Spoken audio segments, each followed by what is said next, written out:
André, how you doing? I'm very good. How are you, Sam? Cool, yeah, not too bad. Good to see you again. Good to see you again. Yeah. We skipped last week, didn't we?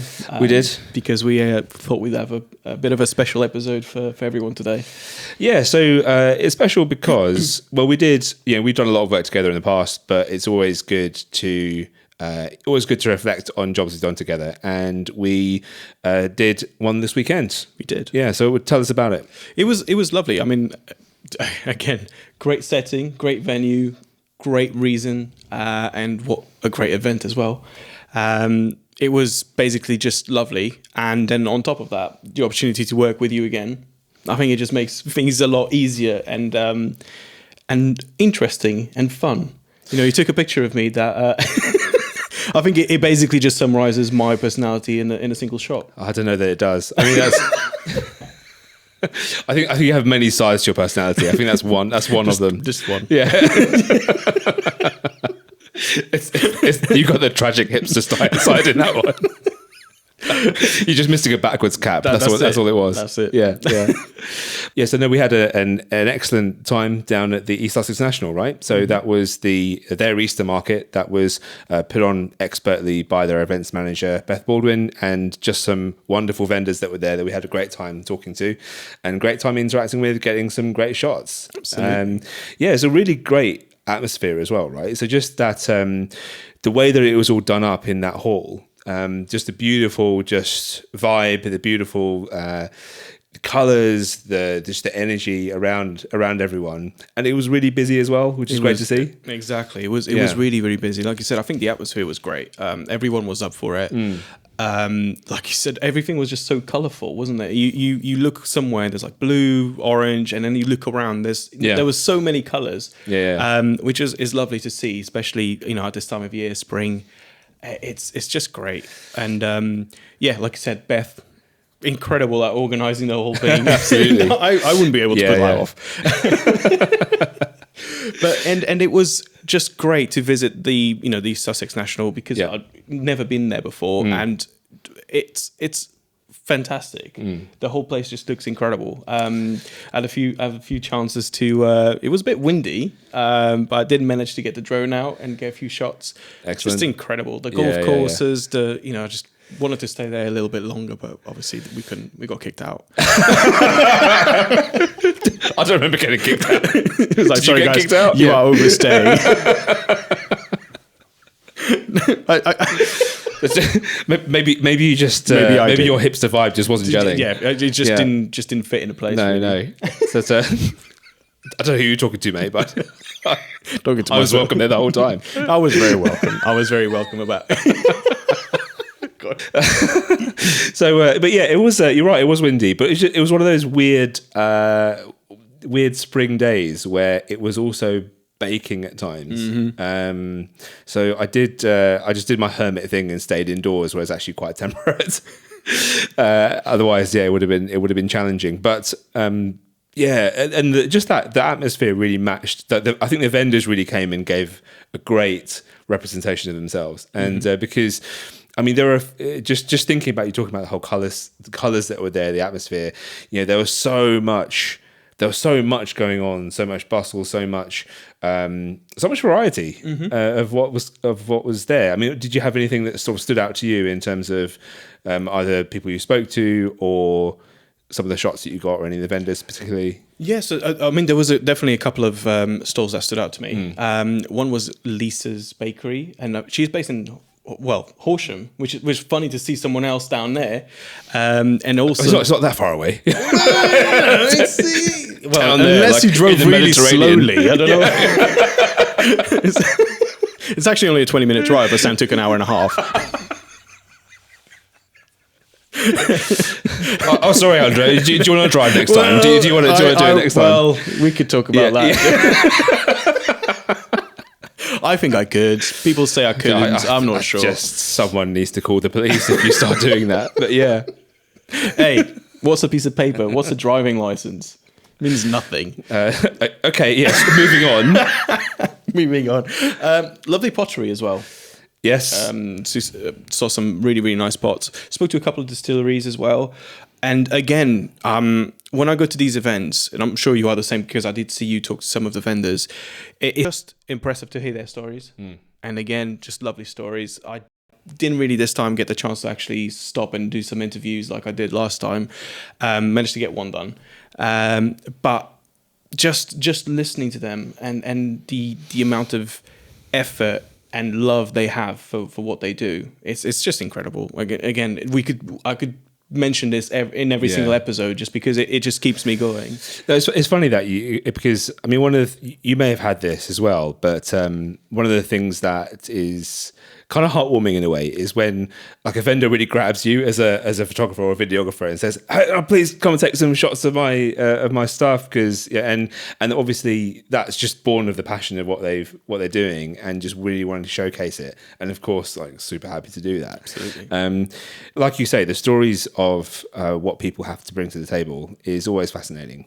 And this is what keeps the event photography for me really exciting, because you know, no matter where you go, what you do, the whole point is that someone's put this on. This event has been put on for a purpose. It's been put on for someone's, you know, blood, sweat, and tears have gone into it. And that common theme, you can always just hook onto that. You can always use that as your driver to capture whatever images you're getting. You can always use it to make sure that, you know, it's not just about capturing everything that's going on. And in fact, I don't capture every single thing that's going on, because that's just, I'm not there to just, you know, catalog things that are happening. It's about documenting the story of it. It's about getting the feeling across, and you can only really do that if you understand the drivers behind why people are doing it. And you mentioned before, of course, the whole event was done for a really good cause, so St. Peter and St. James Hospice, and you know they were raising money for that, which is a fantastic thing to do. So all of that just coming together in one big mix. Absolutely, it's wonderful. Exactly. And again, like you said, just having the different varieties of what everyone involved was doing. Yeah. You know, there was, like you said, there was pottery, there was woodworks, there was cakes, there was teddy bears, handmade teddy bears, there was distilleries, there was so many candles things. and candles. It's so incredibly well organized. And just a joy to walk around. You know, the first thing I did was just walk around first. And I was like, I need to see what there's going in. Because there was just so much. No, there was. And I think I probably walked around several times just to kind of make different, because each time I do that, it's going to present different opportunities or different narratives to that whole day. So, sometimes I might go past past a row of stalls and think, I want to capture that, but actually something over there is happening. Let's focus on whatever that might be, and then come back around, because each time you're capturing then different moments of that day. And as anything evolves, you know, even some of the vendors said to me at the end, it got really busy at the end, and I'm thinking, for me, it felt like it was really busy the whole time. Or actually, still for me, I was seeing that it was, you know, as you might imagine, most events that have a set time, things start to peter out towards the end. But it was interesting to get that perspective. Indeed. Yeah. And again, just the different, I think people just kept coming, wasn't it? And it was really interesting, because I kind of, in a way, I wanted to document the stalls and the product, but I also wanted to document the interactions between the people, you know, the guests and the vendors, and how they were interacting with each other. And it kind of it turned into this really interesting, challenging in a way day, which was obviously quite nice to be there for. We also got to talk to Gary from Ashdown Radio.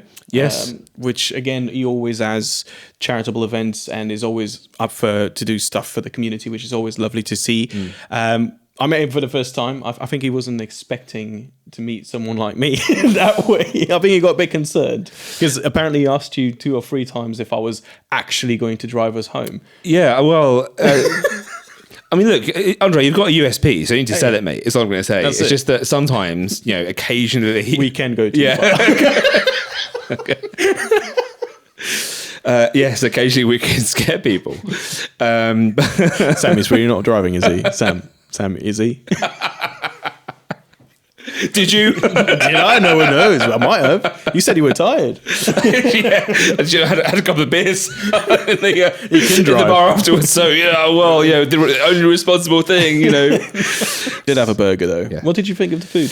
Food there's great, man. Yeah, it's a premium venue, so you're going to get amazing food whatever you order, and the menu even just at the bar was very, very comprehensive. So yeah, it's just one of those places that you walk into, and as soon as I went through the rotating doors and the whole space opened up, and we've got marble floors, you've got the nice chandeliers coming down from the top, the bar. It was just lovely, and then you oversee the grounds. It is beautiful. Yeah, it's like people talk about amazing places like, have you seen these brilliant places around Sussex that look like Hogwarts, that look like you're going to a different world? And yes, like there are loads of places like that, but sometimes just the simplicity of what something like the East Sussex National offers is that is really charming and special. But of course, just the vastness that it has. You've got the golf, you've got a spa there, you've got of course, they host all kinds of events, they have weddings there, Hotel. So yeah, exactly. You can stay over, and to have that in such a beautiful area in Sussex. And just you go there and you just feel the majesty of it as soon as you start, as soon as I start driving through, André, as soon as I'm driving up, right? I remember commenting it with you because just the drive from the main roads to then the actual venue is just lovely. Just drive on the single lane, surrounded by grounds and nice trees and greenery. It's just lovely, And then I was impressed with just the sheer size of the venue. Yeah, and then. Halfway through the day, I was like, this is the perfect time to go and get some drone shots. Yes. And that was the first time I went to the back and then saw the grounds and then saw the balcony. I was speechless. Seriously, it was just so lovely to be in such a place, especially in a day like that. Like I said, it was a bit windy. Yeah. But still sunny and lovely. Yeah, and I know I saw some of that footage that you took, which I know you've posted on socials as well. I mean, it just goes to show how gorgeous it is. And of course, in a couple of months' time, on the 28th of June, I believe, they're going to be doing their Food, Drink and Makers Festival, which they did. The inaugural event of that was last year, and again, I was lucky enough to be there to get shots of that, and that was wonderful. It was hot. I remember it was really hot, but a fantastic event. So I suspect, like most things, it will just be better this year. In terms of I can't wait to see how many vendors are there, what sorts of food, drink is on offer. But yeah, and that will be done in the I presume it will be done in the same place it was last time, which is actually outside. On the grounds, just behind where you took those kind of balcony shots, which is just the perfect place for it. It is, and then you've got was it like a gazebo as well, isn't it? Like a little... they call that the bird cage, I believe. Oh, do they? Yeah, I think that's the. Yeah, I may need to double check that, but I'm pretty sure they call it the bird cage. Yeah, it looked good. Looked great.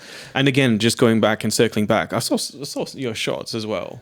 You somehow you managed to amplify the space itself, which is I didn't think it was possible. You see the players and like, this is great. This is actually lovely. And that is why people pay me, André. That's why I'm a professional. Yes. Oh yeah. I hope I get paid one day. I do get paid. But yeah, no, just incredible photos. Oh, thanks, man. Yeah, it's just about capturing those moments, and it's like you were there in the moment where things actually happen. Just getting one thing is like it's like you wait for the right moment, and you are. For someone who's been doing this for quite some time, what you need to do to get those shots. But for someone else that just looks at the pictures like, oh, we managed to get them smiling at each other and really like interacting. It's like, no, you had to wait for that precise moment. There were so many, it's incredible to see and to actually see. One thing is when you post pictures online and I see the great work that you do. Another thing is having the opportunity to come and work with you and see the behind the scenes of that, which I did take some shots and I'll send it to you. And then see what you were doing and the results that you got. And it's impressive. Really, well, thank you for saying. Yeah, it is. it is hard work. So when you, especially in quite bustly environments, when you know you need to capture, the essence of what's happening, but also, yes, it is those precise moments, and a lot of it comes down to, just the experience of doing it, but just being able to anticipate how people will interact from a distance. You may not, and certainly a lot of the shots that I do like that would be with a long telephoto lens, where actually I'm so out of sight and so out of mind that I'm not interfering with what's going on there. But I just need to gauge, okay, what are you likely to do? Who are you likely to look at next? Are you suddenly going to be conscious of the fact that there's a camera here, and are you suddenly going to glance, if only for a second, but you will glance for a second, and that's all I need to get. So those shots are the ones that I kind of cover the most, where there was definitely a couple in the gallery that I sent across where vendors from quite some distance, maybe it was just that quick glance, and that's it.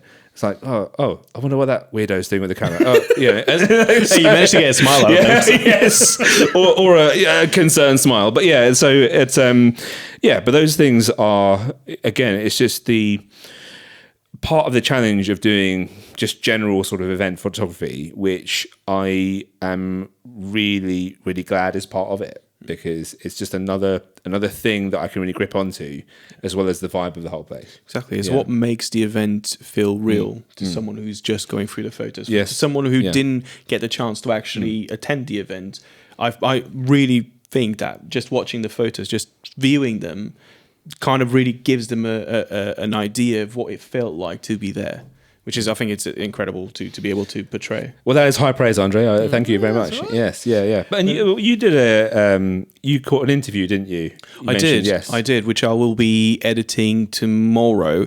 Again, another really impressive story, kennel maker, but not your traditional kennel maker. I think they were made with soybeans. I need to go through the footage because I can't remember exactly what was said, but I think it was soy, and so therefore it's clean burning. Yes. And again, sorry, maybe I'm ignorant, but I would look at a candle, and a candle to me is a candle. But as soon as someone starts to explain the amount of work that goes behind the scenes to create something like that, and the story as well, that again, pandemic start, gone through all that, and then now it's doing really well, quite a big following, great sales, and the candles are incredible. I got a gift for filming that micro interview, which was a little candle, and I said to her, just pick one. What's your favorite? And she gave me, I think it was tobacco, and I can't remember the exact smell, but it just smelled incredible. I took it home and I burnt it straight away. I was like, this is lovely. Yes, and again, it's just the opportunity. It's great to attend these events, but I think the most important thing for me is to hear those stories and to be able to showcase those stories. In this case, it was different. There's always a place and a time to create those videos. This time it was just to try and give an idea of what the event like with your photos, what the event felt like, what happened, and who is the event for. Which again, to support a great cause, which I think just to be able to be part of that is incredible. And it's a lot of, I caught some footage of you doing that, and I think the what perhaps doesn't get appreciated in all of our industries is that there's a lot that goes into creating even just a simple interview. You had your whole rig set up on a tripod. You had your remote microphones. Everything you had to just do it immediately, and that takes just dedication to your art to make sure that you can, in the right time, the right space, in any kind of environment, just go, great, here's the time now to capture an important bit of story footage, and I can just do it seamlessly. That I think there just has to be something said about that, because it's a lot of work that you put into it. Thank you. It's that's what people, that's why people should really think about any event they're doing, get the professionals in for the videography, because you're going to just get something that's just going to be timeless, because it's designed to be from the ground up. Exactly. I think you are, when you contract a professional, you basically are investing in the adaptability and the professional output, the outcome and the product. there was so much going on to be able to just adapt like you did. It's I think it then becomes second nature. Like, okay, we're doing an interview, let's do it. That's fine. Let's go. And again, it's just having the right equipment, having the right mindset, having the right knowledge and experience to make those things happen. And I'm not going to sit here and just say that I'm incredible. I'm not. I've got a lot to learn, but I'm just so glad that people trust me to get those moments. No, for sure. Thank you so much. Yeah, that's good, man. We've spoken before in previous episodes around. I think we did a little talk around when people should get professionals and not, and there's. I think our mantra stays the same. There's definite merit in using your iPhone, using that to capture those really quite candid moments that are just quite cute these days. Nothing wrong with that. But yeah, I think that I really look forward to seeing that interview footage, because I just sense it's going to be a nice, lovely story presented in a beautiful way.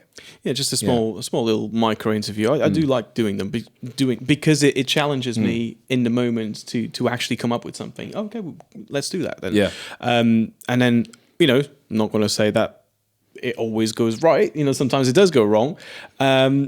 But it's just being able to do it and trying and making it happen. Like you said, having a phone and doing snippets for social media, it's great. I think, especially nowadays where we get bombarded with so many ads, so many adverts, I think people see something that's a little bit more produced, especially on those social media platforms, and think, oh, it's just another ad. And that's where the phone and the mobile footage comes in handy, because it kind of just shows that authenticity. So I think the difficulty for us as professionals is, okay, this looks professional, but it feels authentic. And I think that's the biggest challenge. Yeah. And that's just why the whole, that's why phones work, because there is very little you can do to make those inauthentic. This is it. That's what you see is literally what you get, and that is great. But yeah, no, as I say, it was a fantastic event, and hats off to Beth, hats off to East Sussex National, hats off to all the vendors who really just were all part of making it so special. Yeah, exactly. And they were there also early, setting up. You could definitely feel the passion for that, and the passion for the event, and for the reasons behind the event. It was just lovely to be part of. And what a great first impression of a venue that I actually got to experience. It's incredible, absolutely incredible. But yeah, moving on from that, what else have we got coming, or what have you been up to? So a bit of a passion project of mine is capturing local talent in terms of music artists, and we are super blessed with having some amazing talent locally. So last couple of weeks I went to the Malt Shovel and caught two bands back to back. So one was Sabotage and the other one was Bonejaw. Both of them are just incredible, and just capturing it in such a great environment. So for people who don't know, the Malt Shovel is a pub in Horsham, but they have a real heavy slant towards live music, and they're very passionate about that. Sam, who owns the place, has put together an amazing little venue there. If you're describing it to someone, it shouldn't work. It shouldn't make sense. Just thinking about the space and just the square footage of it, it is a pub in a town, but they have made a beautiful setting for amazing rip-roaring music that you could be anywhere and you can feel just that horrific energy coming at you in such a fierce way. And I love it. I love capturing the just what's so special about venues like that as well is that you can, as a photographer or as someone who's just going to experience what's happening, you can be right in the thick of it very, very easily. So which just gives you unique opportunities to capture a very different kind of energy, that raw emotion and passion. I've loved doing that since day one, and I'm really grateful to have the opportunities to do it. Absolutely. And obviously I'm sure we'll see some of the shots whilst we're talking. They really give you a feel for what it felt like to be present on a day. They are very intimate, but you manage to create that intimacy and blend it together with hecticness, if that is even a word. Just the way you've built those shots, and you've got those light trails coming through. Sure. Everyone just having a great time. again, incredible, and really gives people an idea of what it actually felt to be there.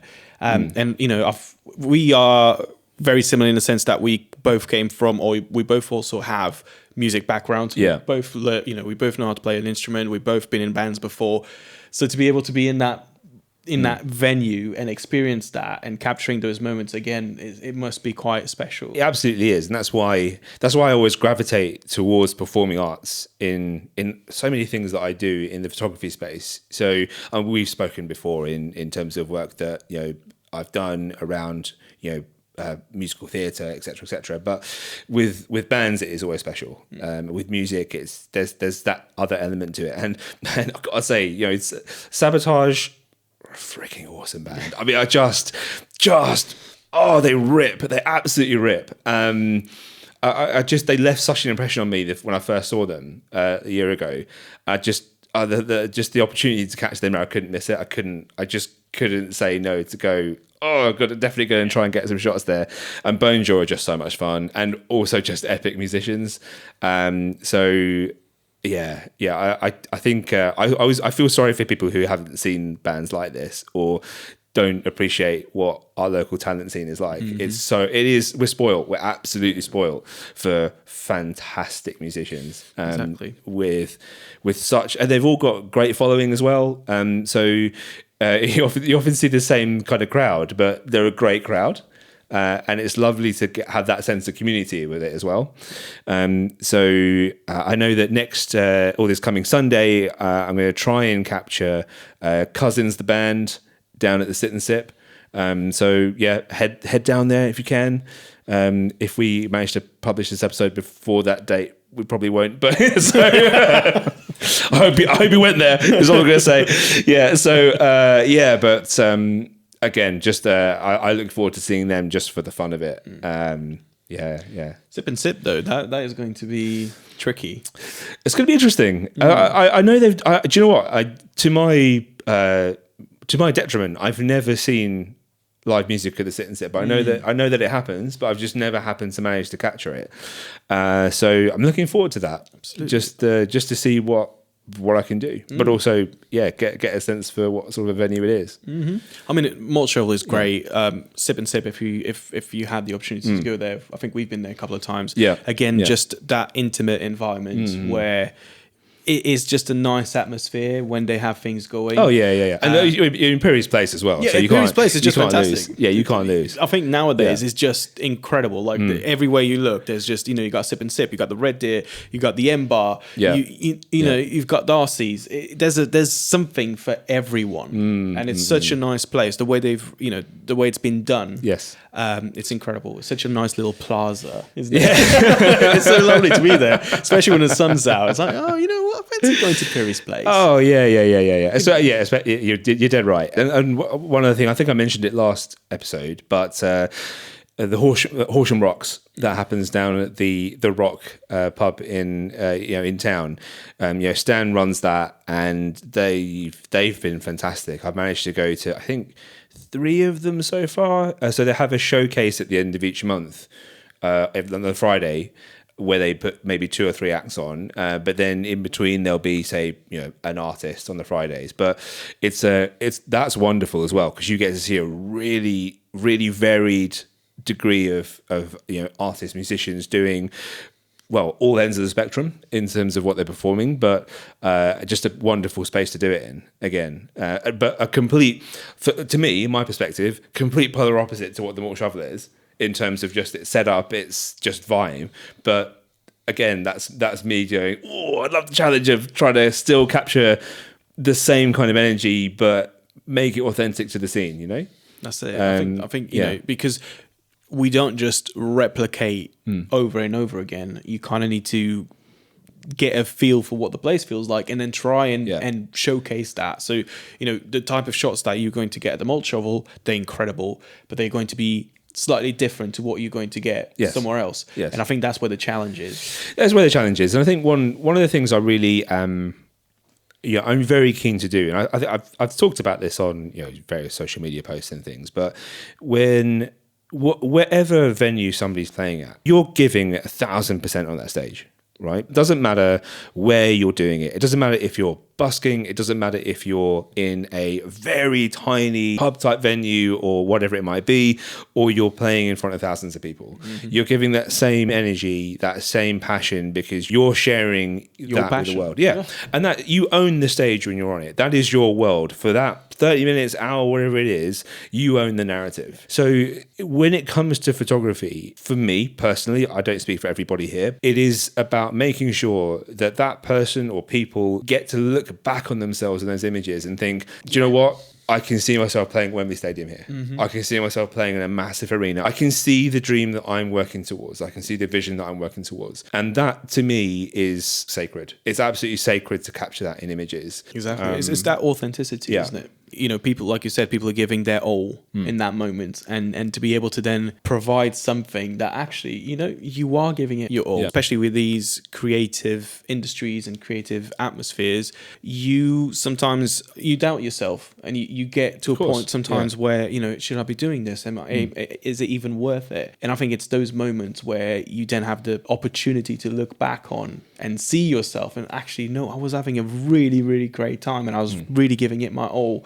And, you know, it's nostalgic. In a way, also kind of pushes you to do more of that. Yeah, absolutely. And it's so important then to make sure that when people can look back on these things, whether there's 4 people in the audience, whether there's 400 or 4,000 or 40,000, that you can see the effect of what's going on for them, and just create that story. So I so rarely do I do, whether it's commissioned work or whether it's passion work that I do myself, very rarely would I come for just 15 minutes of a band set, right? I mean, I've been asked to do that before, and I often say, sure, but actually that's not really how my photography works. So can I capture some great promo shots and things? Of course I will. You know, if you want me to do that, absolutely. But really, I love doing it from start to finish, because your 30-minute set, hour set, whatever it might be, is a story. It just goes is. through the motions. It has a beginning, it has a middle, it has an end. So what is happening at all those moments is important. Now, you might look back at those images and not necessarily understand what was the beginning and what was the end, but there's still a completely unique vibe to everything you're portraying, particularly in the music sphere, because your songs are different. They have different effects on people. There will be moments where you do something really cool. You have, you know, if you're the type of artist that is very interactive with your crowd, that's even more important, because you're going to be telling people to go into a mosh pit. You're going to be telling people to, you know, do whatever.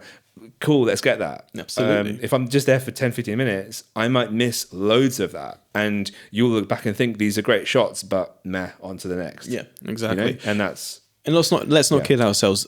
You know, again, musicians, they don't just go on stage anywhere and just perform whatever comes to their head. These are things that are planned. You know, we're going to play this song after that song because we want to create this feeling, this atmosphere. And obviously, you know, if you just rock up and film it and shoot it for 15 minutes, you're not going to get that progression of energy or shift in atmosphere. So you kind of need to be able to be there for, you know, a longer period of time to make sure, or to ensure that you capture the environment, the atmosphere as it happened.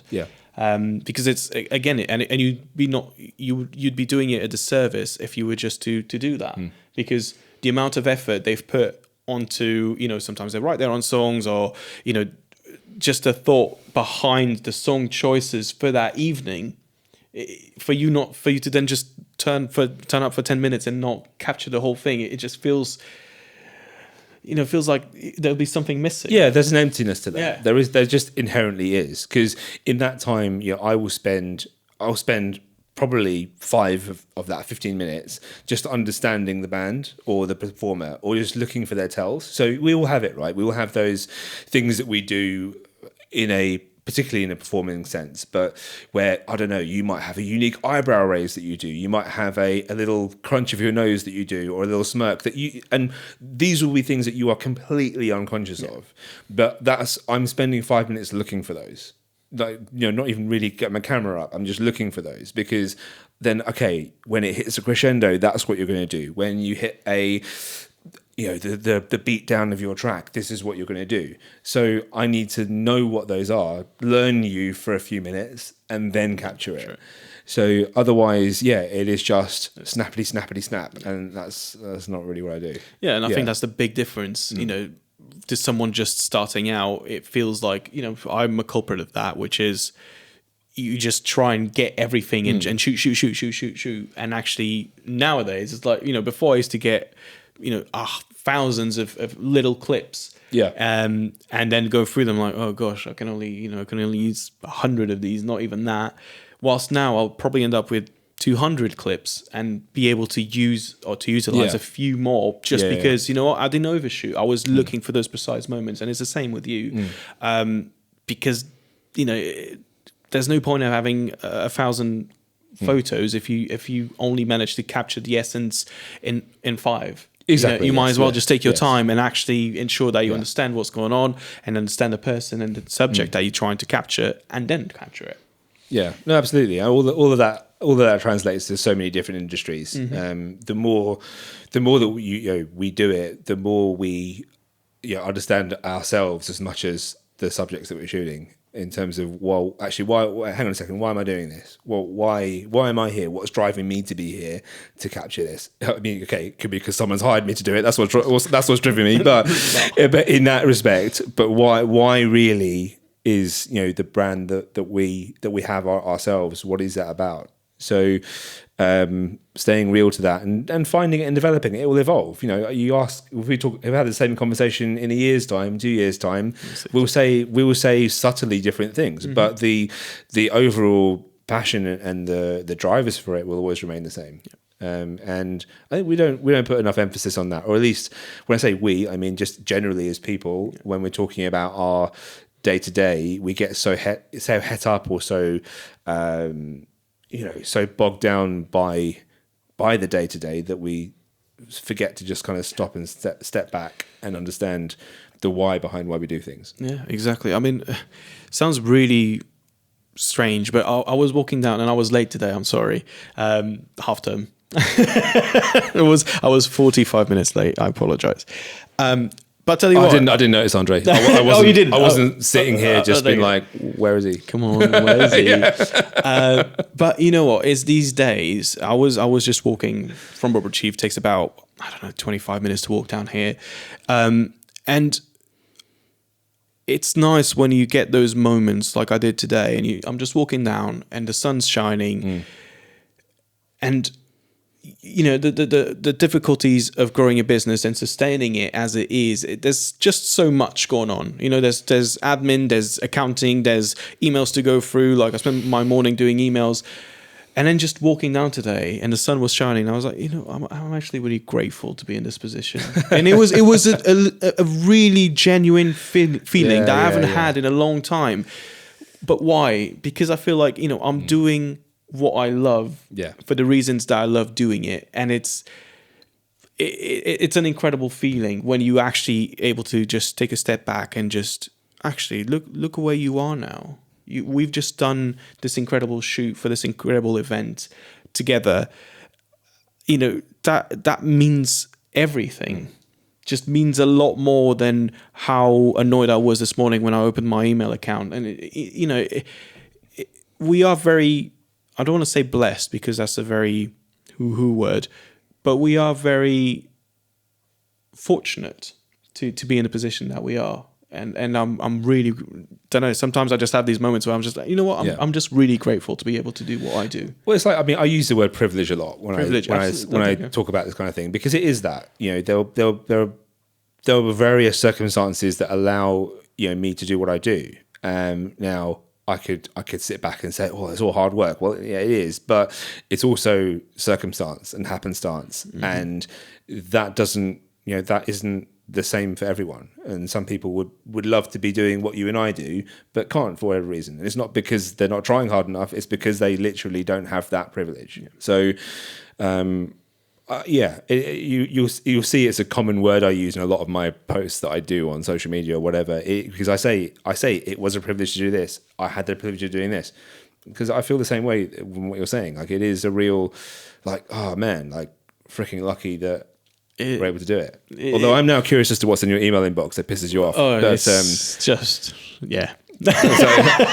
And we've got a special episode next time, don't we? Yes, yes. Because we have a special guest, Kate Schofield, who runs Blind Spot for Business. So, Blind Spot with Blindlens. That's going to be a mouthful, isn't it? Well, yeah. It is.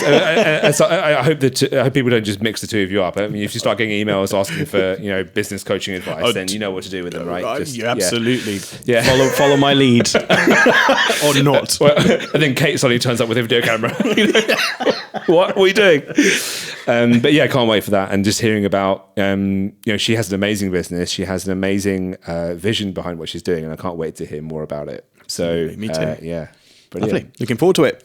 Wicked. Catch you next time. See you later. Thank you.